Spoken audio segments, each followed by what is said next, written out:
అన్నయ్య నువ్వెందుకు పెట్టావే? నన్ను లేపితే నేను పెడతా కదా. పర్లేదులేరా, ఏదో ట్రై చేశానులే.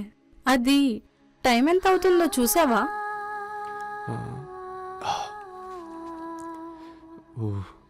సరే నువ్వు వెళ్ళు, నేను రెడీ అవుతా. వర్క్ ఎలా ఉందిరా? ఓకే నాన్న, పర్లేదు. వాడెవడో నీ కొడుకు లంచమిస్తాం పనిచేసి పెట్టమని నా దగ్గరకు వచ్చాడు. నేను కుదరదని చెప్పి పంపించేశాను. నా చుట్టూ తిరుగుతున్నాడు నాన్న. నేను కుదరదని చెప్పేశాను, అందుకే నీ దగ్గరకు వచ్చినట్టున్నాడు. ఎవ్వడిచ్చిన లంచం మాత్రం తీసుకోవద్దురా. ఎక్కడ కెమెరాలు పెట్టుకుని ఉంటారో తెలియదు. ఏసీబీ వాళ్ళు అరెస్ట్ చేయనీకి రెడీగా ఉంటారు. నీకు ఎక్స్ట్రా డబ్బులు అవసరమైతే నన్ను అడుగు, నేను ఇస్తా. నేను చేసే పనికి గవర్నమెంట్ నాకు శాలరీ ఇస్తుందన్న. ఎక్స్ట్రా డబ్బులు నాకు అవసరం లేదు. 2 కోట్లు నీకు కట్నం ఇస్తామని సంబంధాలు వస్తున్నాయి. ఏమంటావ్?